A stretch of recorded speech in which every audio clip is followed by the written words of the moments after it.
Hey guys, I'm Maxwell and let's talk about One Piece. In this video, I wanna tell you about what I believe will happen to Law in the future of the story. This will not be exactly a theory video. I won't tell you what is my opinion. I won't tell you one thing that I think will happen. I will show you the possibilities, the different possibilities that I believe are the most probable things to happen with Law.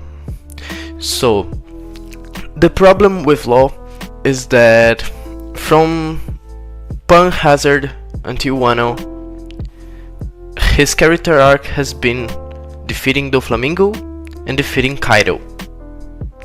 After he defeats Kaido, with Luffy and the others, what exactly will happen to him?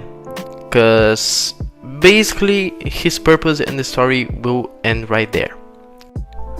The first thing we gotta take a look at is Law's drive. What is Law driven by?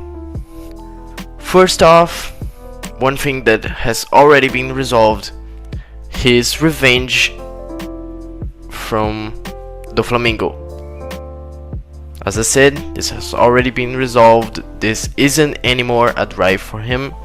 It was the major drive in Dressrosa, but that's it. Second thing, his revenge for his people, because remember, his town was quarantined for because of a false illness.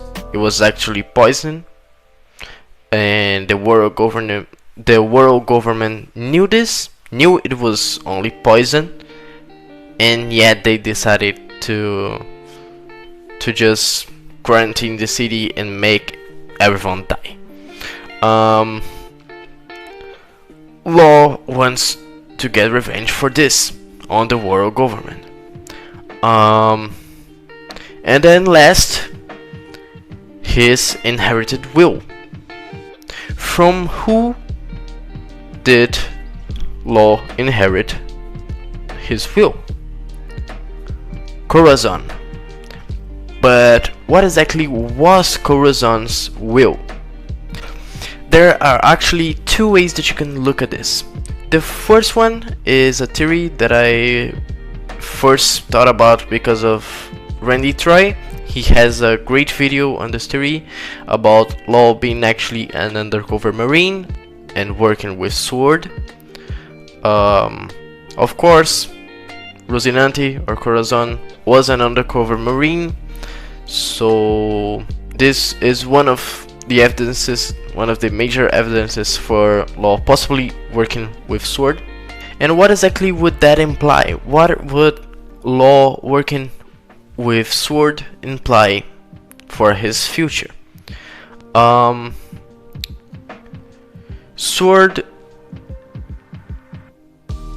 in the way that Randy Troy interpreted in his theory, and I believe that it is what it is the only way that you can interpret Sword for it to make sense for Law to be a part of it. So Sword is not exactly an organization that likes the world government. It is a secret part of the Marines that isn't known between the rest of the Marine and the world government. No one knows about Sword, and they are basically opposed to CP0, CP Aegis 0. What would that imply?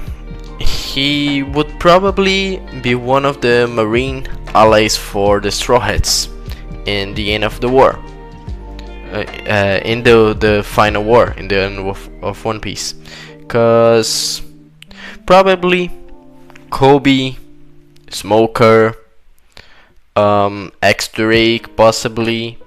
These guys aren't gonna be antagonists. They are gonna be friends or be allies for the Straw Hats, and the same would apply for Law. If you don't believe that Law could possibly be a part of SWORD, I really recommend you watching Randy Troy's video. I will link it down below. He has 2 videos on this theory, and it is a spectacular theory. But there's another way that you can interpret Law inheriting Corazon's will. Corazon, the first time he saved Law, it is implied that it was because Law has the D in his name, and it was implied that the Rocinante once gave importance to the fact that he was a D. Rocinante, he was a world noble, but he recognized living and suffering with Doflamingo. Differently from Doflamingo, he recognized the cruelty of the world nobles. He recognized the suffering that the people had, and he searched for the D, because he knew that the D were the natural enemies of God, the natural enemies of the celestial dragons. In the same way, maybe Law, without actually knowing, maybe Law will search for and try to help the one that will bring the dawn of the world, the one that will destroy the celestial dragons, the one that will destroy the world government. And it is shown right at the start of where Law was first introduced in Sabaody, that Law is interested in the D. He talked about Luffy having the D initial on his name. And what would that imply? That he, in the same way that in Dressrosa, Law wasn't actually the one that could bring the dawn of Dressrosa and the destruction of Doflamingo, and Luffy was actually the one to be able to do this.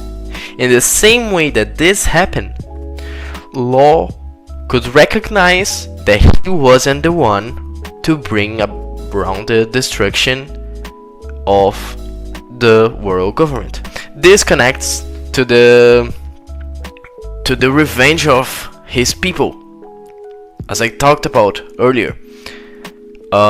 He wants to revenge his people, his town. He wants to take revenge on the world government, but he could realize, in the same way as Dressrosa, that he isn't the one to do it. And he could, once again, like Dressrosa, recognize that Luffy and the Straw Hat Pirates are the one to do this. So what would that imply? That he would help the Straw Hats. He could first become an ally in the final war, in the same way, of course not in exactly the same way, but in the same way that he could become an ally as a SWORD member. Or he could, and what is the most probable thing to happen, he would sacrifice himself to Luffy using the Immortality Operation. The Immortality Operation is a crazy Chekhov's gun, and basically what that means is, if it was introduced in any point in the story, it has to come into play sometime in the future. there is no reason to make so that Law has this crazy ability to sacrifice himself for someone to give them immortality. But he doesn't use it, or it doesn't come into play in the story. And there are other ways that you can make immortality be possible. So another character already having this immortality doesn't justify this. It would be an unused ability. It would be something that was introduced in the story for absolutely no reason. It has to come into play in some time in the story. So basically, both ways that you can see his inherited will being interpreted, in both ways there are two main options. Either he tries to sacrifice himself for Luffy, but Luffy says, no, I don't want you to sacrifice yourself to me, I want you to live. And then he becomes an ally for them in the final war, either as a part of Sword or either as an allied pirate. And the second option is him sacrificing himself for Luffy. Maybe this is my the thing that I believe will happen.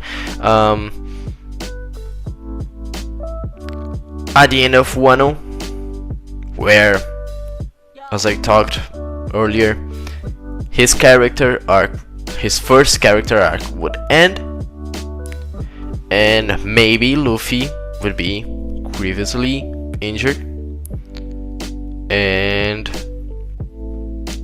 Law could sacrifice himself for Luffy. Luffy's limited lifespan has come into the story sometimes, because of Gear 2nd, Gear 3rd, and because of Magellan's poison in Impel Down.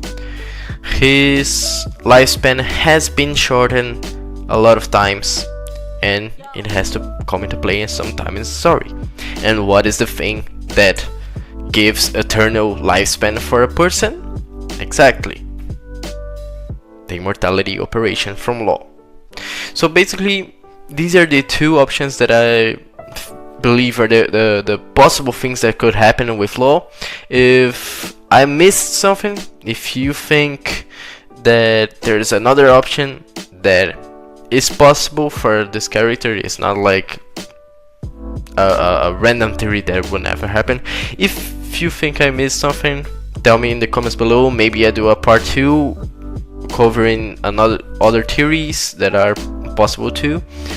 And that's it. If you like this video, like it, share it, subscribe down below. I will possibly make this a series and talk about the future of other characters.